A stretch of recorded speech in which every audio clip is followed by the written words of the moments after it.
Hi, my name is Amy Standridge, and I'm a board-certified music therapist and owner of Oak Song Music Therapy and Consulting Services here in San Antonio.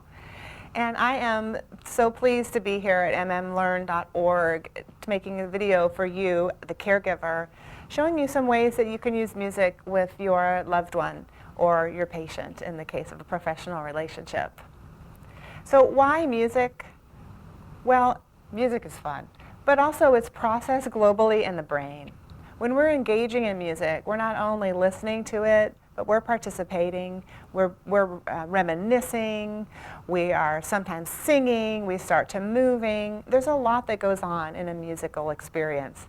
As a music therapist, I do a lot of participation in live music making. Sometimes people think that a music therapist they ask me, do you play music for people? Well, yes, I do. But what I want to do is engage people in music. And I want to show you today how you can do that without being a board-certified music therapist. I have lots of letters, but when it comes down to it, you're the expert on your loved one or patient, and you're the one who understands them the best. And I want to encourage you today that you can use music with your patients, even if you're not a professional musician. So an easy way to participate in music without any instruments is singing. So I am not a beautiful trained singer, but I do it a lot, and so I'm confident about it. And what I would encourage you to do is, when we're working with somebody who has Alzheimer's or related dementia, or any older adult with special needs, or any older adult with needs, any older adult who breathes air, we're asking them to take a lot of risks. We're asking them to do things that are scary and hard.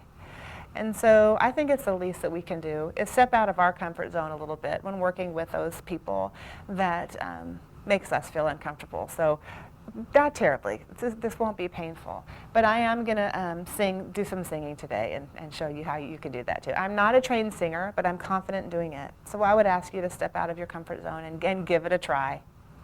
One of the beautiful things about singing is that even if you don't know the words, you can still hum along. And in fact, if you think about a lot of popular music, many of the popular songs of today have a lot of nonsense words. Not even music from today, but just music in general. If you think about Simon and Garfunkel's The Boxer, half of the lyrics are lie, lie, lie. Lie, lie, lie, lie, lie, lie, lie, lie, lie, lie, lie, lie. Anybody can sing lie, lie, lie. It doesn't require a lot of cognitive load.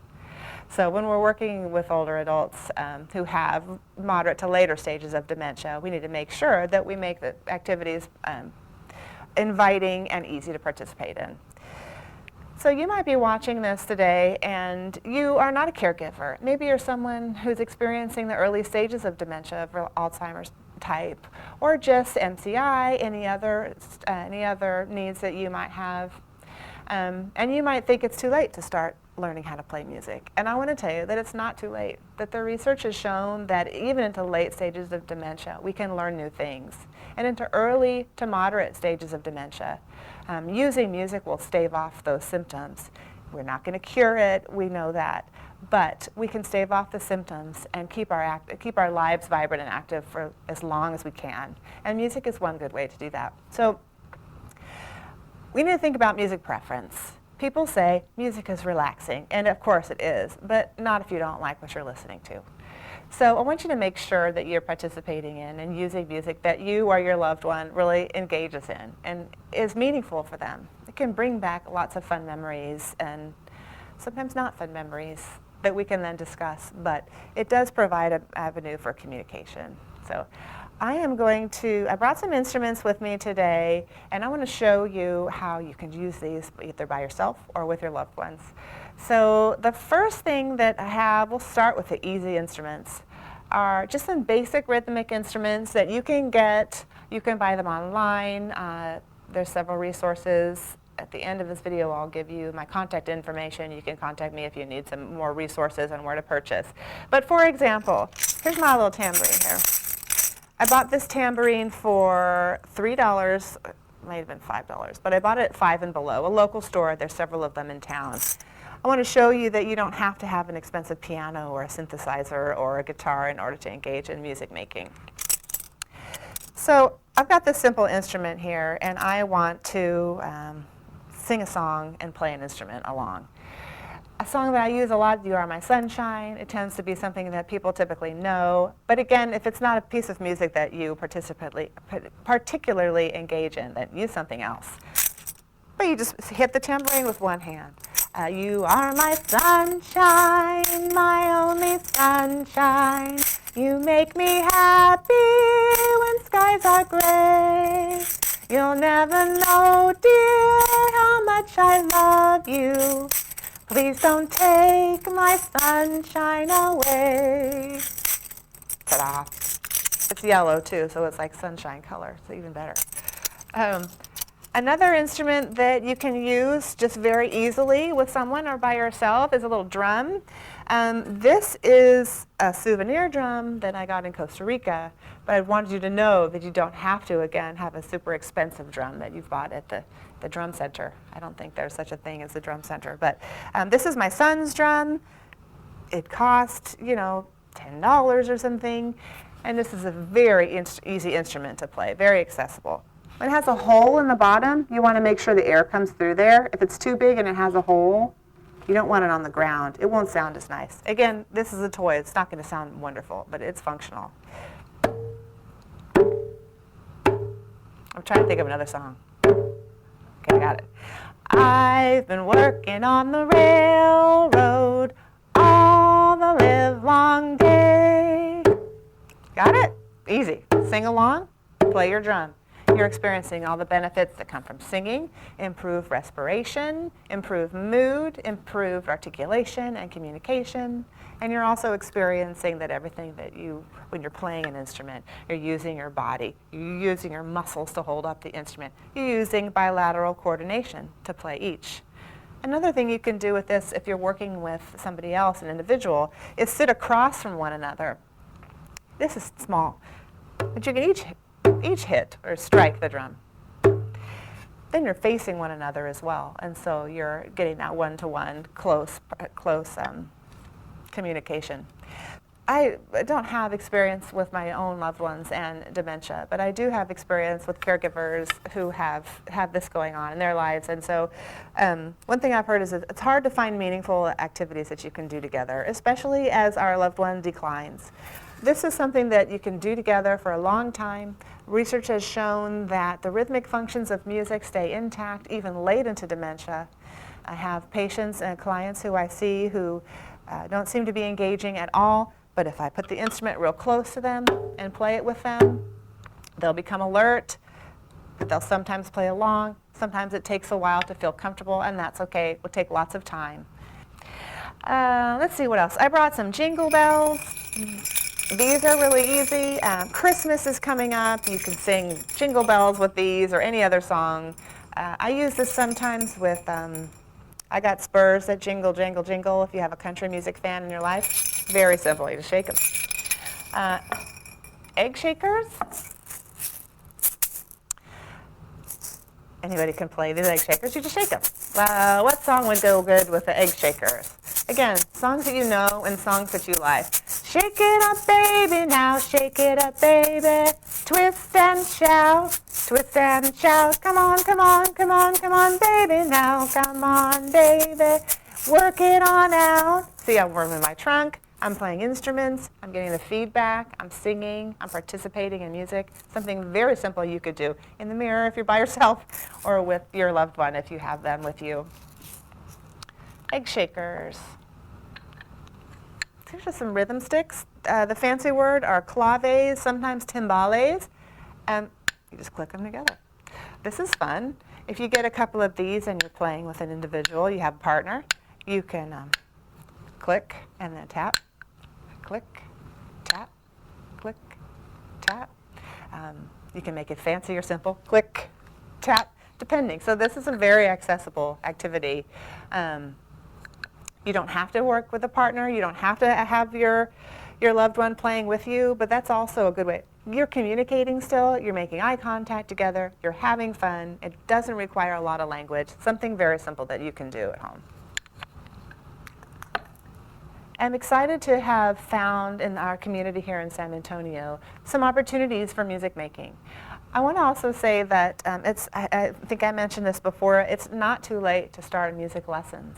You can even start music lessons if you have been diagnosed with dementia and you want to learn a new skill.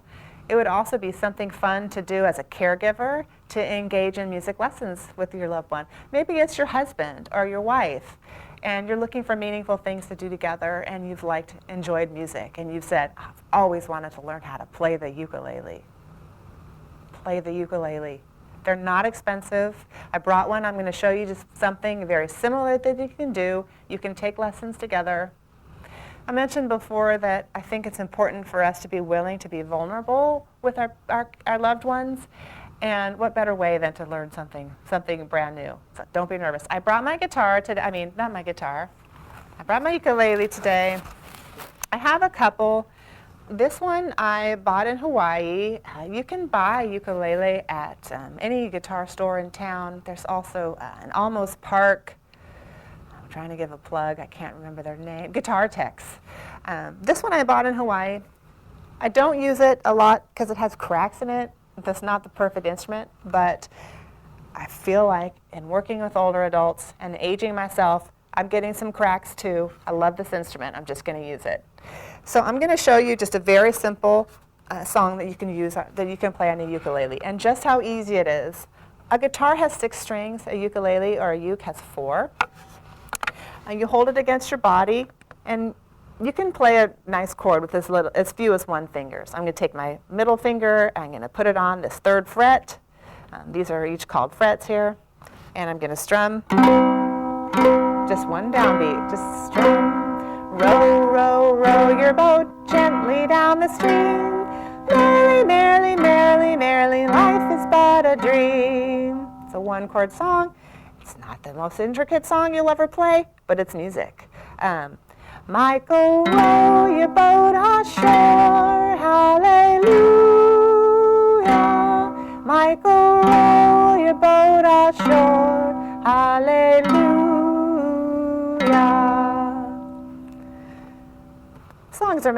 That song's meant to have more than 1 chord, but you can play it just as fun and just as beautifully with just 1 chord. I want to tell you there's a group in town called Ukulele Ladies and Gents. I have not been. I've been meaning to. I believe they meet Thursdays at 1. You can call my number at the end and I could get you some more information, or they're on Facebook if you're on social media, Ukulele Ladies and Gents. And it's a ukulele choir for people with no experience. You can have experience, but you don't need to, for older adults aged 55 and up. So that would be a fun activity that you could do by yourself or with your loved one to continue to be engaged. That's important that we're with other people, and what better way to engage with others than to have a fun experience like playing music. So Ukulele Ladies and Gents is one of the options. So I'm going to put away my cracked ukulele. It sounds just fine. You can buy a ukulele for $100. You can get them for cheap. I would be careful not to buy a toy, because you can get, little ukuleles that you might buy for a grandchild for Christmas, but they're not going to sound as well, and they're not going to stay tuned as long.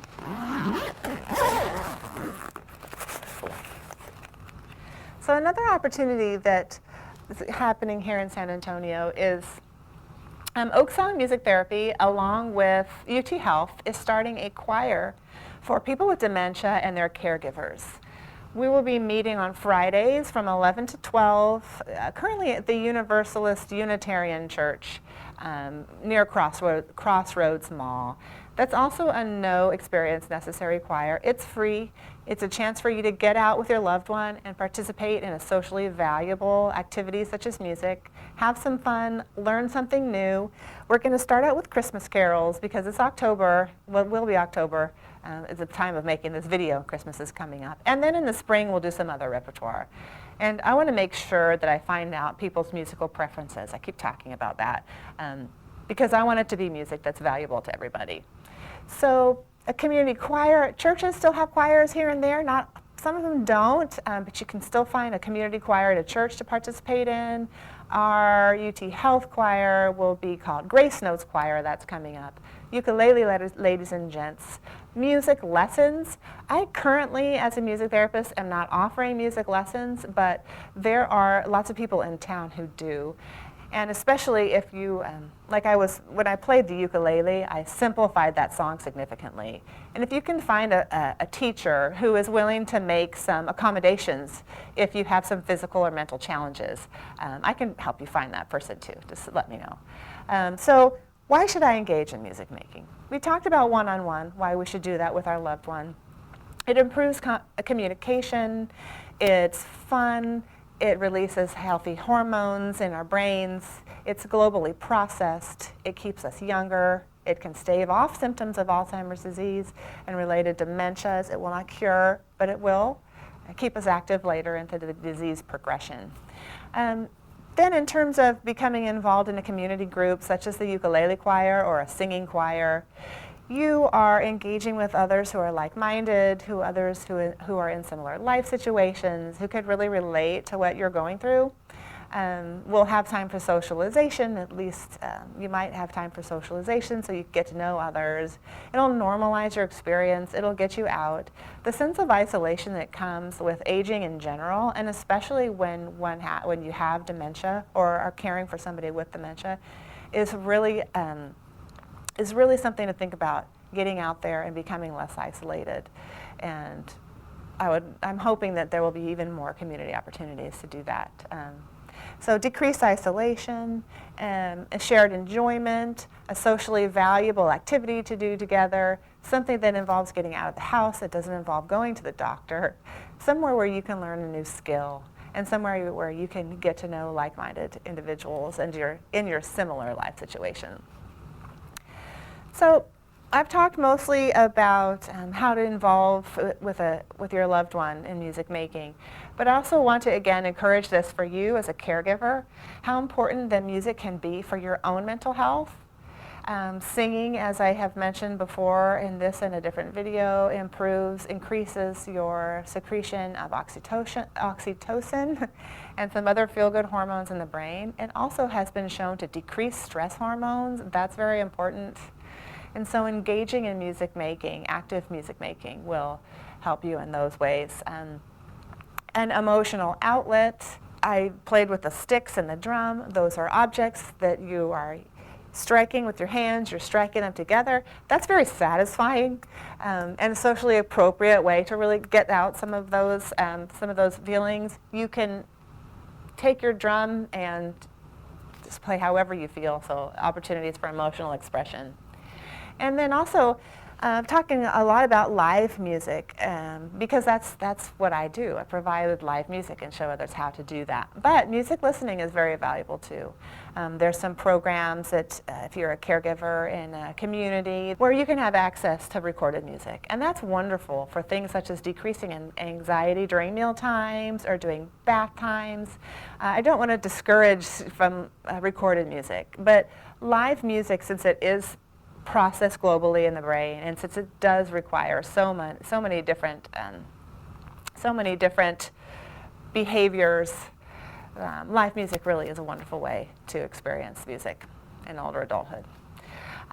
So thank you so much for watching my video today. We are doing a series of videos for mmlearn.org, so come back for some future information.